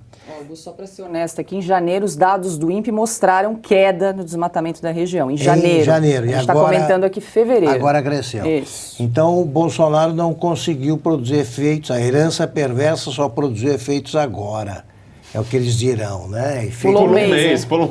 Efeito retardado, exatamente. Agora é o seguinte, o que é preciso é parar de mentir. Isso aí também é fake news da cadeia. Mas é o seguinte, precisa acabar com essa farsa da Amazônia legal, né? Toda vez que eu leio isso, eu fico me dá uma certa náusea, porque eu me lembro da figura do José Sarney. Foi ele que incluiu o que a Paula leu aqui como parte do Maranhão. O Maranhão não vê árvore mais há séculos. Ali, para você achar uma árvore da Amazônia, só se você pegar com um desmatador ilegal e levar para lá. Eles não sabem o que é floresta no Maranhão, meu Deus do céu. E eles estão na Amazônia legal porque há subsídios. Claro, não tem a Zona Franca de Manaus? Fizeram uma adaptação. Botaram o Maranhão do Sarney e agora do Flávio Dino, né? O eleitorado maranhense é intrigante, é a escolha entre o mato e a capoeira, né? Como se diz no interior, né? Não dá. Sai de um José Sarney e vai para um comunista do Brasil. É dose. É, o saltitante lá que fica ameaçando os companheiros de plateia aí com um tombo monumental. Ele vai fazer uma centena de vítimas numa dessas quedas aí. E vai sobreviver. Agora, até ele está pendurado nisso, não tem nada a dizer. A Amazônia legal é tão legal quanto o resto do que faz o José Sarney. A obra do José Sarney precisa ser estudada de perto. Ele conseguiu roubar um convento. Eles fizeram um negócio tão esperto no Maranhão que ele e os companheiros de quadrilha ficaram donos de eu não me lembro o nome do convento, eu sei que isso valeu ao Sarney, sabe o que? O codinome Madre Superiora. Ele fez isso em companhia do Edson Lobão, conhecido como Magro Velho. É bom, eles próprios sabem criar bons codinomes. Está aí o Zé Sarney, agindo em convento e na Amazônia. É só uma informação lateral aí para ver até onde eles vão. E agora vamos para a economia. A prévia da inflação informa que haverá uma alta em fevereiro. Segundo o IBGE, o índice ficou em 0,76%, 0,21 ponto percentual acima do resultado de janeiro. O maior impacto foi provocado pelo setor de educação por causa do reajuste das mensalidades no começo do ano letivo. Em seguida, aparecem habitação, alimentação e bebidas. Entre os 9 grupos pesquisados, só houve deflação no setor de vestuário. E aí, Flávio, parece que o aumento das mensalidades, o reajuste, né, está puxando o IPCA para cima, né, agora no mês de fevereiro. Você vai ver que o sistema brasileiro educacional, que ele é inspirado no fascismo, e se diz a coisa mais antifascista do mundo, mas ele é uma cópia descarada, cuspida, escarrada, do sistema de educação fascista centralizado, no qual você não pode discordar nunca de uma norma do governo federal, ele deveria seguir a inflação. Não, ele é que puxa a inflação para cima. Essa informação é que é muito importante para a gente. Ora, o que está acontecendo aqui é que nós temos um sistema hoje, tanto privado quanto público, que ele segue diretrizes centralizadas. E essas diretrizes, sempre que eu converso com as pessoas, eu sempre ouço mais ou menos um diálogo muito parecido com esse. Ora, eu tenho meus filhos matriculados em um colégio particular, e sempre se frisa essa palavra, um colégio particular. Pago mais de 5 mil de mensalidade para cada um dos meus 3, 4 filhos. Eu descobri que eles estão aprendendo tudo quanto é tipo de bobagem, elogios a Flávio Dino, aquela pataquada toda que a gente já conhece muito bem. Por que isso acontece? A minha resposta é sempre a mesma. Ora, entenda, você estar num colégio público ou num colégio privado neste momento, só tem uma diferença: saber se você tem os melhores professores para ensinar o comunismo, que seu filho vai ter que saber de cor e salteado para passar no vestibular. Na hora que chega no vestibular, sempre é unificado. Este é o problema, uma unidade central, uma inteligência, sabe? Aqueles filmes antigos que tinha um cérebro dentro de uma caixa, e ele que comandava tudo. É exatamente isso o vestibular, é exatamente este o sistema de saúde, o sistema de educação brasileiro. Tudo é centralizado para você conseguir passar naquela prova. Depois daquela prova, você vai entrar num sistema de reprodução de conhecimento. Essas pessoas que ficam falando do modelo acadêmico como se fosse um modelo superior, né? Como essa palavra confunde, né? Superior, supremo, as pessoas se encantam com esse tipo de palavra.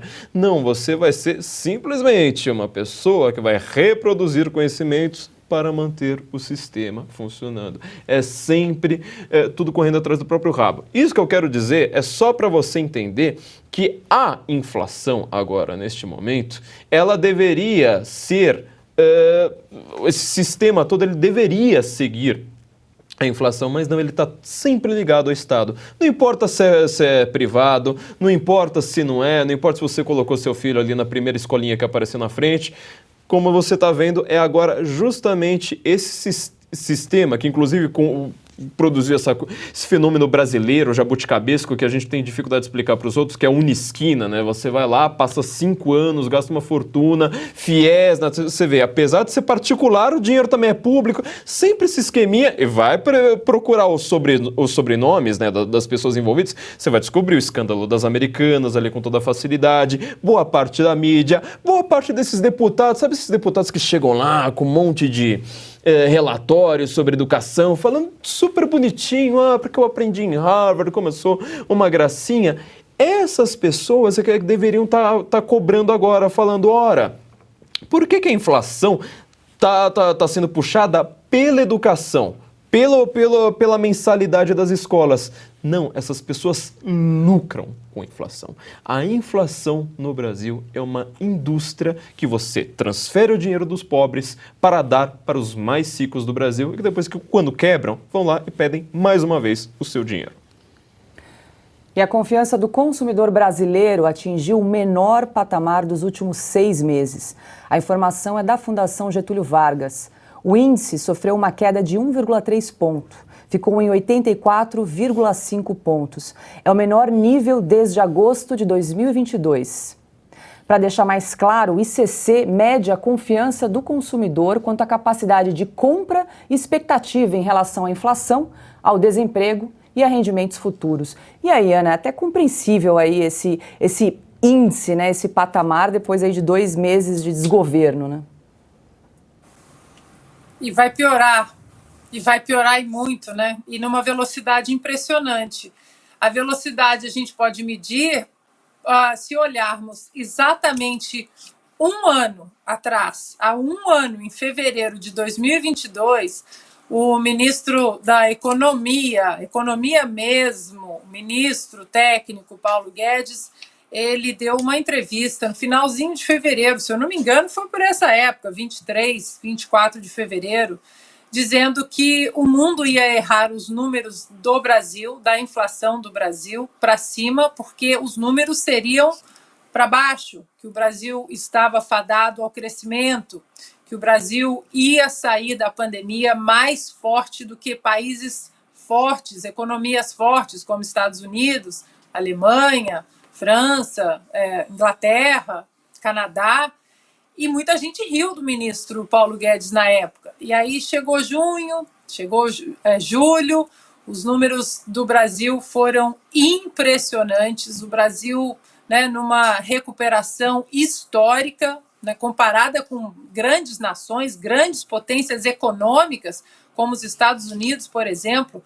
Quando nós imaginaríamos que nós poderíamos falar que a nossa inflação estava mais baixa do que os dos Estados Unidos da América? Inacreditável. E nós agora estamos falando de um ano, apenas 12 meses, nós saímos de um patamar e de um horizonte de crescimento para, como, né, nós temos falado aqui no programa, para esse desgoverno. Aí, insisto, o presidente Bolsonaro voltando para o Brasil hoje, o foco vai sair disso tudo. Vai sair dessa carreta furacão, desse descontrole do executivo, do legislativo, legislativo ligado ao PT, e vai ser o quê? Bolsonaro isso, Bolsonaro aquilo. Nós vamos falar do passado, nós vamos falar dos últimos 4 anos e nós vamos falar de mentiras, nós vamos falar de falácias, nós vamos ter que passar aqui o programa desmentindo os veículos do consórcio, que vão empurrar a narrativa de que nós estamos num desgoverno por causa do antigo governo. E os próprios números aí da Amazônia nos mostram que não é bem assim. Os números que nós pulamos 1 mês de desmatamento e agora o desmatamento entrou em férias, né, em janeiro. Então, é sobre isso, Paula. Só respondendo aqui o nosso chat, já que estávamos falando da Amazônia, muita gente pedindo para a gente entrevistar o professor Ricardo Felício. Tem uma entrevista do professor, nós entrevistamos o professor Ricardo Felício há mais ou menos umas 2 semanas, e se eu não me engano, Paula, essa semana nós também temos uma entrevista dele na Oeste, é isso?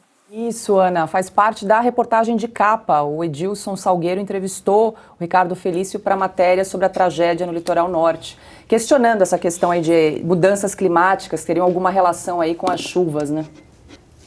Vale a pena. Então tá aí, pessoal. Professor Ricardo Felício em dose dupla. Não, mas vale a dica, a gente pode trazê-lo aqui no programa outra vez para falar exatamente, aproveitar esse gancho aí da notícia para conversar com ele novamente. Bom, agora é 19h13, a gente vai falar de mais um texto da nova edição da Revista Oeste, Em Busca da Proteção Eterna, título do artigo de J.R. Guzzo, que saiu nesta edição da Revista Oeste. Vou pedir aqui para o Augusto ler um trechinho. Brilhante, como sempre, né? Vou ler um trecho aqui.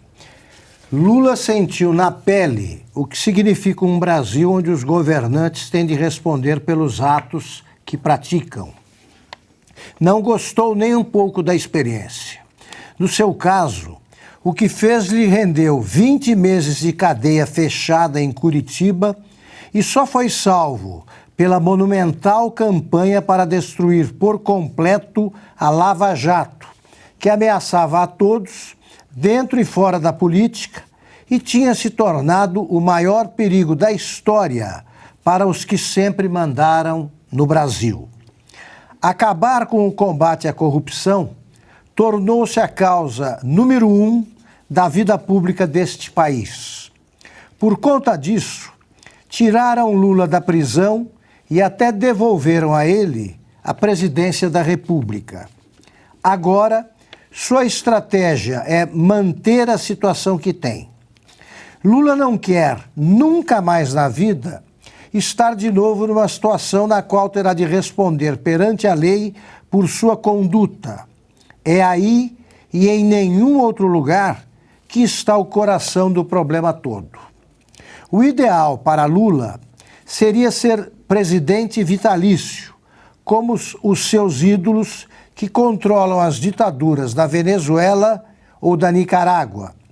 Nesse caso, estaria seguro para sempre. Trata-se, sabidamente, de coisa mais complicada do que parece. E se não der, ele, o PT e a esquerda vão fazer tudo para obterem a situação mais parecida com isso que for possível.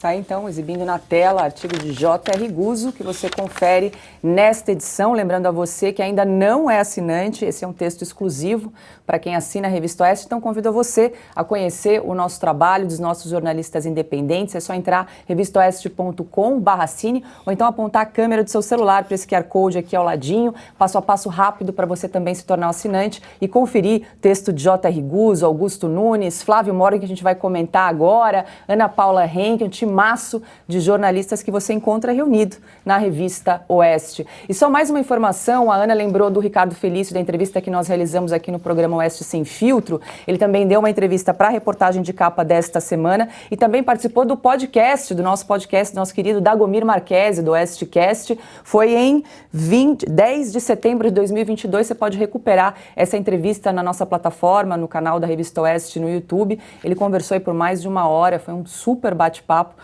com o nosso querido Dago. E agora a gente segue falando sobre conteúdos aí da Revista Oeste para falar da invasão da Ucrânia pela Rússia, que completa hoje 1 ano. Até 21 de fevereiro deste ano, mais de 8 milhões de pessoas deixaram o país. Além dos efeitos humanitários, a guerra impactou também os mercados globais, afetando produtos agrícolas, petróleo e gás natural. O pretexto usado pela Rússia foi a aproximação da Ucrânia com a OTAN, liderada pelos países ocidentais. A Rússia alegou que a organização estaria ameaçando suas fronteiras por meio de alianças no leste europeu. E esse assunto é tratado no artigo de Flávio Morgenstern, nesta edição também da Revista Oeste. Flávio, eu queria que rapidamente você contasse aqui para a nossa audiência qual foi o enfoque que você deu no seu texto e quero saber se esse conflito tem alguma perspectiva aí de terminar, né? Essa pergunta de 1 milhão, né? Falar rapidamente sobre a guerra da Ucrânia é uma dificuldade muito grande. Ora, o enfoque que eu dei é mais ou menos o seguinte: temos 3 erros que foram cometidos pelo Ocidente ao lidar com um conflito que o Ocidente não estava conseguindo compreender. Primeiro, enfoque histórico, ou seja, você precisa entender o que gera tudo isso. A Ucrânia já foi, inclusive, capital da Rússia, né? Existe uma grande Rússia, que era chamada apenas de Rus, que ela tem fronteiras disputadas e até hoje, né, o Putin ele usa esse mito fundador da grande Rússia para fazer o seu novo projeto de poder. Alguns dizem que ele seria extremamente conservador, simplesmente por ele não fazer parte dessa esquerda woke de hoje. Não tem nada a ver, você vai ver todos os aliados dele, só aliados tipo Venezuela, Irã e coisas do tipo. Alguns dizem que ele é um novo membro da KGB. Lembra que o pai dele, inclusive, né, já foi até, salvo engano, assessor, né, militar ali do próprio Stalin. Então, assim, ele mistura muitas coisas que ficam confusas. Aí a gente vai chegar num segundo problema, que é o problema conceitual. Ora, esta guerra, ela está sendo entendida pela gestão Biden como uma guerra, né? Eu até citei uma frase ali da administração Biden dizendo: ora, as pessoas mais afetadas por esta guerra serão as minorias, os LGBTs, as lésbicas, os trans, os transgêneros, os intergêneros. Eu falei assim, gente do céu, quando você olha para aquelas imagens da guerra, a última coisa na qual você vai pensar é em propaganda LGBT, quer dizer... eles observam, né, eles tentam enxergar o Putin simplesmente como macho man, né, foi o que o próprio Francis Fukuyama fez, ou seja, não é um discurso apenas da mídia de Manhattan, mas é um discurso dos grandes intelectuais, falando, o Putin é o grande machão, ele quer, sabe, demonstrar poder. É uma tentação muito grande que nós tentemos explicar um vasto conflito extremamente complexo, delicado, simplesmente usando esse tipo de imagem tosca. Mas isso causa decisões geopolíticas horrendas, que foi a parte final do enfoque do meu artigo. Ora, todo o aspecto militar agora deste conflito colocou a administração Biden num atoleiro muito próximo daquele do Vietnã, ou seja, uma guerra na qual você acha que você vai entrar com toda facilidade, porque são são pessoas que não tem nada a ver comigo que estão brigando, é aquele cara ali. Eu chego na hora final do conflito, que foi o que os Estados Unidos fez durante o século XX inteiro, desde a Primeira Guerra Mundial. Entra na hora que o conflito está acabando, coloca ali tesouro e armamento e inteligência militar, ganha o lado que os Estados Unidos quer, ele vai lá e fala assim, pronto, agora a ordem global vai ficar mais próxima do meu lado. A grande verdade é que a história da geopolítica americana no século XX foi um desastre inclusive para a liberdade. Eu não estou criticando a liberdade maior que nós temos nos Estados Unidos, e sim as suas políticas. Ora, parece a nós que Biden está fazendo uma coisa muito parecida. Ele não vai conseguir sair dessa guerra tão cedo. A gente não tem nenhuma clareza. Nem militar, por conta da tecnologia que mudou radicalmente. Os mísseis agora são completamente diferentes. E nem mesmo pelas próprias movimentações. O russo ele não ataca igual o ocidental, né? Ele cerca cidades, ataca em chame, depois volta, larga armamento ruim, depois aparece com armamento bom. São manobras extremamente confusas. A gente não consegue nem perceber quem é que está ganhando neste momento. E isso faz com que o risco agora desse conflito escalonar, principalmente a partir de hoje, deste dia de hoje, em que Biden está reunido na ONU, pode se tornar uma coisa muito grande, né? Afinal, ele está simplesmente pedindo para a ONU inteira agora tratar a Ucrânia como se ela já estivesse dentro da OTAN, ou seja, como se todo mundo agora tivesse a necessidade, a obrigação de armar a Ucrânia. Inclusive estão fazendo isso, fazendo essa pressão, esse lobby, inclusive em cima do Brasil, e isso para virar uma terceira guerra é é simplesmente um passo em falso, porque a aposta do Biden é falar assim, mas os russos nunca vão apertar o botão vermelho. Só que ele cerca as contas bancárias, cercou o rublo, cercou tudo, agora parece que os russos, a única coisa que eles vão fazer é apertar o botão vermelho. Boa, convido o pessoal aí para ler o seu artigo. Por favor, assim, se vocês quiserem, então, ler esse artigo. Ele sai um pouco longo, gente, porque assim não dá para resumir isso em poucas palavras. Sai um pouco longo, eu admito, vocês vão precisar de um tempinho aí para ler todos os detalhes que eu fui deixando, mas, por favor, sejam assinantes aí da Revista Oeste. Tem aqui o QR Code para vocês seguirem o passo a passo. Um pouco longo, mas olha, uma aula, recomendo muitíssimo, uma aula de geopolítica do Flávio. Uma honra enorme. A próxima aula do Flávio vai ter que tratar do papel a ser desempenhado pelo presidente Lula, que ameaça agir como pacificador. Lembra a última dele? A última tentativa foi desfeita, uma das últimas foi desfeita pelo tradutor, pelo intérprete, porque ele declarou na Jordânia, ele conhece muito, né, o que aconteceu naquela região, ele falando do conflito entre árabes e israelenses, palestinos, israelenses, árabes, ele disse que no Brasil a coisa eles convivem com facilidade, porque aqui é tudo turco, falou na Jordânia. Tudo turco. Ele sabe muito bem o que aconteceu no Império Otomano. Super. Tudo. Ele fez isso. Como dizer que na Coreia que é tudo japonês. Tá? Esse é o Lula. Tudo chino, né? O mundo sem fronteiras. E agora ele diz que vai dar um jeito nesse conflito entre Ucrânia. Isso o Flávio não aprendeu e o Lula já sabe.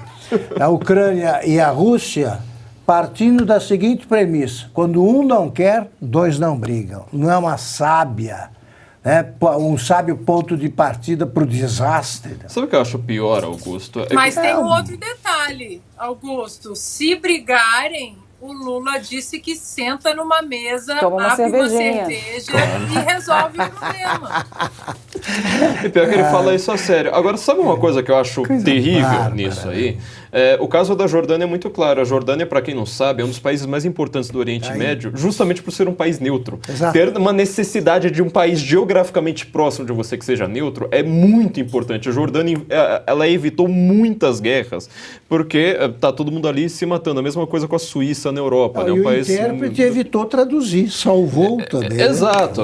Tal como foi no caso da Dilma, numa Assembleia da ONU, que ela começa, né? Ela abre a Assembleia falando: olha, eu quero diálogo com o Estado Islâmico, eu acho horrível, né? Até uma ação militar contra o Estado Islâmico. Temos de dialogar lá com eles. Aí todo mundo que foi discursar depois ignorou a Dilma, né? Falou assim, sabe, né? Brasileiro, às vezes tem umas coisas dessas, e estamos lá discutindo as ações militares. Então, quer dizer, o Brasil ele poderia ser como a Jordânia. Nós somos realmente neutros, apesar dessa frase horrorosa do Lula. Agora, nós não temos esse papel. Ele vai tentar fazer um lobby para tentar se proteger. Esse é um papel invertido, é o líder invertido. Ele poderia ser um líder mundial, agora está sendo uma tragédia para o mundo. Bom, agora vamos para a área criminal aqui. Elise Matsunaga agora é motorista de aplicativo em Franca, no interior de São Paulo. Ela foi condenada a 19 anos e 11 meses de prisão pela morte do marido, o empresário Marcos Matsunaga, em 2012. Elise ganhou liberdade condicional em maio do ano passado, depois de cumprir 10 anos de pena. A nova motorista trabalha com Honda Fit e está com a pontuação de quase 5, que é a mais alta, né? 5 é a mais alta, em um dos 3 aplicativos para os quais presta serviço. Elise Matsunaga tem curso superior em contabilidade, é técnica de enfermagem, sommelier e bacharel em direito. Ana, ela tem uma formação bem eclética, né? É melhor que o meu currículo. É melhor que o nosso, né? Olha, eu como cristã, eu acredito que as pessoas, elas mereçam uma segunda chance na vida, aquelas que cumprem a pena. Agora, o que não dá para entender no Brasil é uma pena de 19 anos, sair com 10, é uma pena de 30 anos, e aí sai por bom comportamento, 1/6 da pena, visitas íntimas. Acho que o debate dessa discussão, ela é um debate bem mais amplo, né? O nosso sistema penal, ele não é nada justo com as vítimas. Como é que chama aquele seguro, bolsa, reclusão, lá, não sei o nome específico, que para as famílias daqueles que estão encarcerados, mas e as famílias, né, das vítimas? Às vezes vítimas fatais, né, vidas perdidas. Então, esse é um outro ponto que aqui nos Estados Unidos é muito difícil explicar, né? Não, saiu, Lula, saiu. Não, foi condenado a 30 anos, nossa, mas não matou uma pessoa de maneira bárbara, não foi um crime hediondo. Mas o limite é 30 anos. Não existe, eu confesso que sou contra a pena de morte, eu sou cristã e sou contra a pena de morte, porque eu acho que nesse caso a gente não tem que decidir sobre a vida de uma pessoa, mas sou a favor da prisão perpétua. Vai ficar ali, não vai até você simplesmente se despedir desse mundo. Agora, a glamorização, né, dessas pessoas que foram para a cadeia cometendo esses crimes hediondos é uma coisa para ser estudada também, né? A Elise, no caso, ela está com uma série na Netflix. Eu não assisti, não vou assistir, mas tem uma série sobre a Elise e todo o desfecho da vida dela como mãe, como esposa do crime, na Netflix. Não dá para entender ela sendo entrevistada. Então, assim, essa glamorização que existe na sociedade hoje, do grotesco, do feio, do errado, do diabólico, de bandidos, é uma coisa, assim, muito estranha para ser estudada. Jogo essa bola aí para vocês. E aí, Augusto, é fato que perante a justiça ela pagou o que devia, né? Concordo com a Ana. Seguiu a lei, né? Concordo com a Ana, ela foi libertada legalmente. A gente tem de criticar a lei, né? Vale para todos, valeu para ela. Eu aproveito essa oportunidade para fazer esse registro e para dizer o seguinte: se respeita a lei em casos complicados como esse da Elise, e tem de respeitar, por que não se respeita a lei que não está valendo para os mais de 900 inocentes presos em Brasília? Tem de valer também. Então, se vale para qualquer caso, temos aí quase 1.000 inocentes esperando por justiça. Bom, termina aqui, então, mais uma edição do programa Oeste Sem Filtro. Muito obrigada pela sua companhia, por estar aqui conosco, por nos acompanhar nessa semana. Ana Paula Henkel, sextou, muito boa noite, obrigada pela companhia de sempre. E vou pedir para você contar um pouquinho do que trata o teu artigo da semana, né? Paulo, meu artigo da semana eu tratei do carnaval, mas, de novo, da glamorização do estranho, né? Que, no caso do carnaval no Brasil, foi o enaltecimento ao comunismo. Nós tivemos homenagens ao comunismo no carnaval, né? Com o ministro da Justiça, que tem foto aí, né? Segurando foice e martelo, a escola de samba em Florianópolis, fazendo homenagens ao comunismo, e parece que nós estamos vivendo numa época que não há tecnologia nenhuma para a gente aprender o que foi o comunismo no mundo.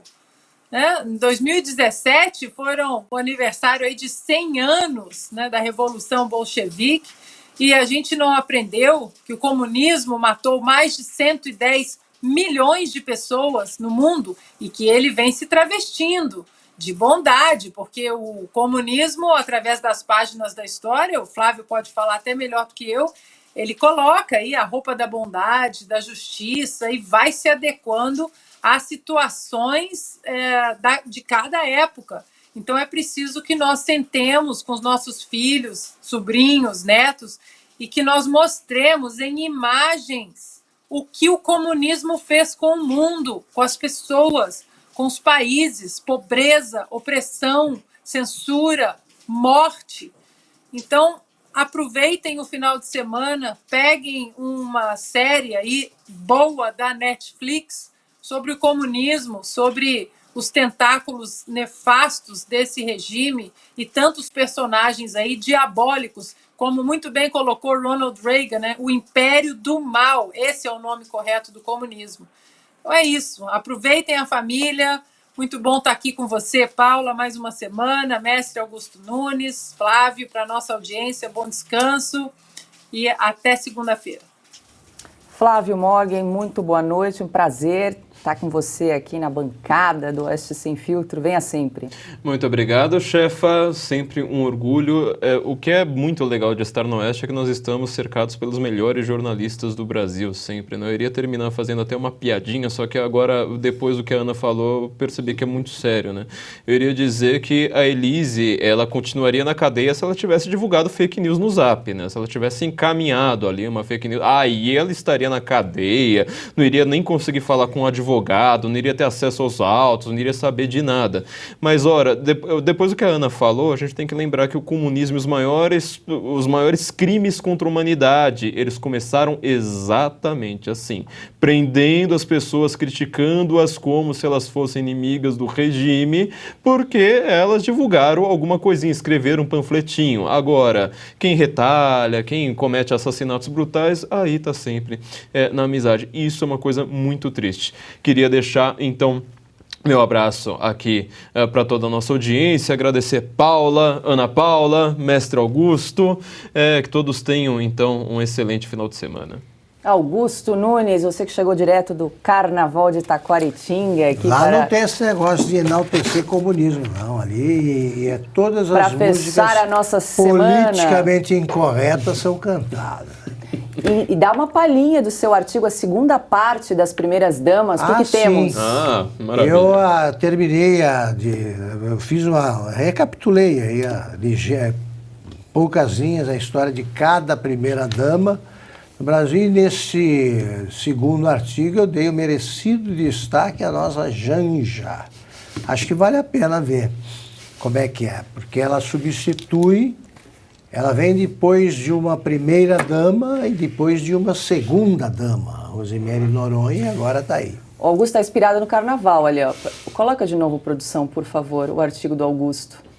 Última parte. Perto de Marisa Letícia, Janja parece tão discreta quanto uma rainha de bateria. Eu tô com o carnaval na cabeça. É. Isso Bom, aí. boa noite, bom fim de semana, minha querida parceira Ana Paula. Boa noite, meu grande amigo Flávio. Prazer ter você por aqui. E boa noite, minha chefe Paula. Estaremos juntos. Estivemos mais uma semana, estaremos na próxima. Amém. Boa noite a você que nos acompanhou até aqui. Lembre-se de fazer a inscrição no nosso canal, deixar o seu comentário, o seu like, o seu joinha. E mais uma vez, se você gosta do nosso conteúdo, assine a Revista Oeste. Toda semana uma nova edição é publicada com artigos exclusivos e assuntos que você só encontra aqui. Lembrando que a Oeste não aceita recursos públicos e é a sua assinatura que move o nosso jornalismo independente. Uma boa noite, um ótimo final de semana e até segunda-feira.